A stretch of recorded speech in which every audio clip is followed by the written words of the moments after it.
भारत, जहां शादी एक नहीं 7 जन्मों का बंधन माना जाता है, वहां पे फ्रांस बेस्ड एक प्लेटफॉर्म क्लेम कर रहा है कि उनके प्लेटफॉर्म पर 20 लाख भारतीय विवाहेतर संबंधों को ढूंढ रहे हैं।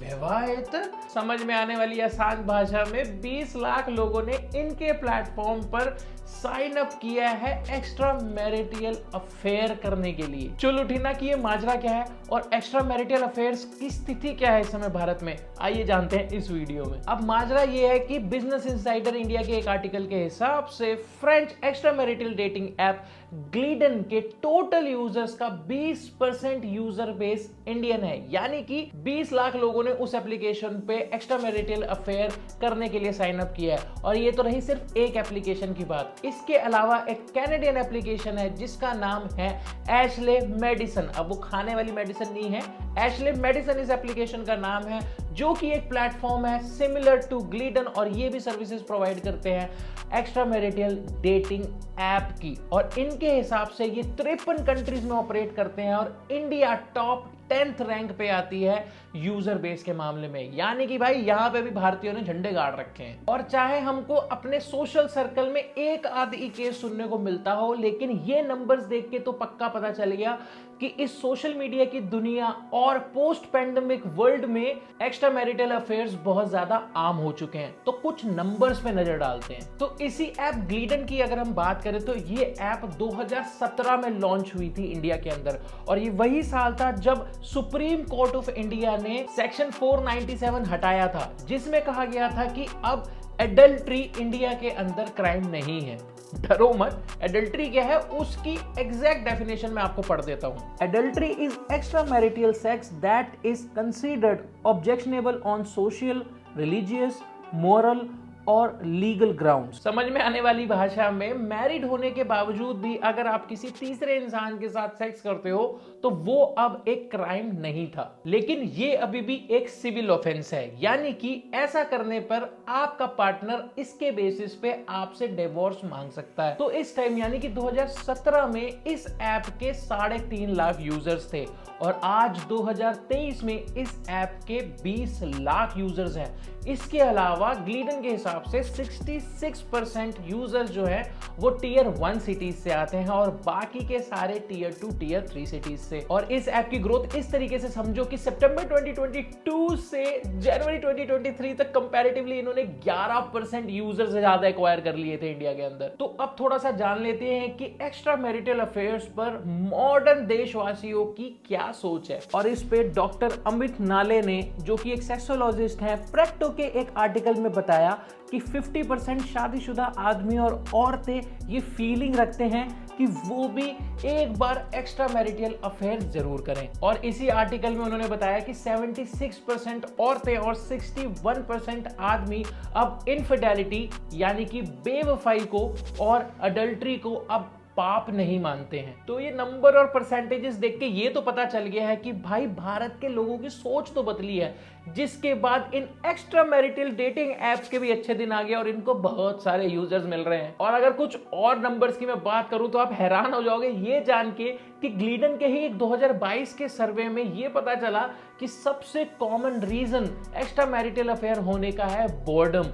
बोर्डम यानी कि अपने पार्टनर से बोर हो जाना, और इसकी परसेंटेज 63% है। इसके अलावा 20% शेयर जाता है बेवफाई यानी कि इनफिडेलिटी के न्यूट्रलाइजेशन यानी कि आम हो जाने पर। अब भाई आपका पड़ोसी बेवफाई कर रहा है, आपके चाचा का लड़का बेवफाई कर रहा है, तो आपके लिए तो ये आम बात हो गई। तो ये भी एक मेजर कारण है। और जो कारण आप अब तक गैस करते आए थे, यानी कि यार मियां बीवी की आपस में बन नहीं रही, अब इनके बीच में लड़ाई हो रही है, इसकी वजह से इनके एक्स्ट्रा मैरिटल अफेयर्स हो गए, इसकी परसेंटेज सिर्फ 10% है, जो कि हमारे हिसाब से सबसे ज्यादा होनी चाहिए थी। लेकिन लोग बोर होने की वजह से एक्स्ट्रा मैरिटल अफेयर ज्यादा कर रहे हैं, और सिर्फ 8% वो बेचारे लोग हैं जिनको शादी के बाद किसी से प्यार हो गया और इसके चक्कर में वो एक्स्ट्रा मैरिटल अफेयर कर रहे हैं।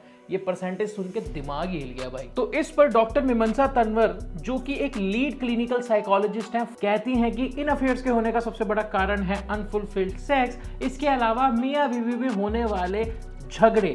और डॉक्टर तनवर का ये भी कहना है कि ऐसा भी हो सकता है कि जिन कपल्स में कोई लड़ाई झगड़े नहीं हो रहे, उनके रिलेशनशिप बिल्कुल नॉर्मल चल रहे हैं, तब भी उनमें से एक कोई पार्टनर एक्स्ट्रा मैरिटल अफेयर कर बैठे, क्योंकि ये चीजें इतनी ज्यादा नॉर्मलाइज हो गई हैं अब इंडिया के अंदर कि इस चीज का अब गिल्टी नहीं रहा। और इसके अलावा बहुत सी ऐसी एक्स्ट्रा मैरिटल डेटिंग एप्स अब आपको इंडिया में भी मिल जाएंगी जो इसको और भी ज्यादा नॉर्मलाइज कर रही हैं। और इनमें से कुछ के एग्जाम्पल्स हैं amor.in, हश अफेयर्स और मेडिसन। अब सोचने वाली बात है कि यार नॉर्मलाइज तो अब ये हो ही गया है और डिजिटल प्लेटफॉर्म्स भी अवेलेबल हैं, तो दिक्कत क्या है? तो दिक्कत मैं आपको बताता हूं। सबसे पहली दिक्कत जो है वो है टेक्नोलॉजी। कहानी है 2015 की। अब ये जो कनाडा बेस्ड मेडिसिन ऐप है, ये ना यूजर्स को उनके अकाउंट डिलीट करने की परमिशन नहीं देती थी 2015 तक।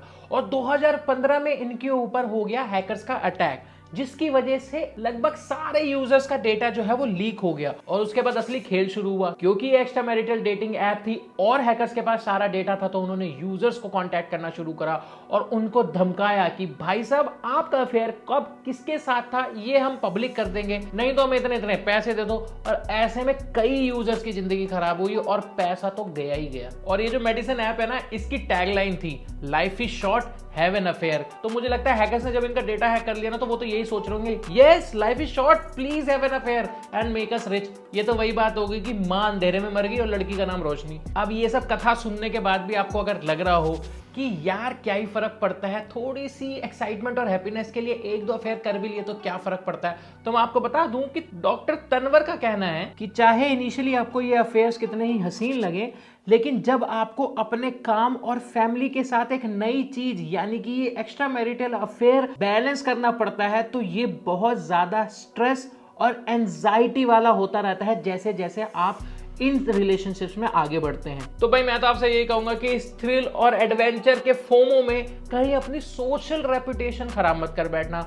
और एक बात और बता दूं कि भाई साहब ये जितने स्कैमर्स हैं ना मार्केट के अंदर, इन्होंने मैट्रिमोनियल और डेटिंग एप्स को छोड़ के एक्स्ट्रा मैरिटल एप्स पे अपना अड्डा जमा लिया है, क्योंकि भाई जहां पे रेपुटेशन स्टेक पे होती है ना, वहां पे पैसा ये स्कैमर्स बहुत अच्छा कमा लेते हैं। बाकी देखो आपकी मर्जी। मुझे तो ये वीडियो लाइक या डिसलाइक करके बता दो कि आपको ये कैसी लगी। और अगर आपको ऐसी चुलबड़ी वीडियोस अच्छी लगती रहती हैं तो मुझे सब्सक्राइब कर देना मेरे भाई, ताकि अगले हफ्ते मैं आपको यहीं बैठा मिलूं एक नए चुलभरे टॉपिक के साथ। Thanks for watching.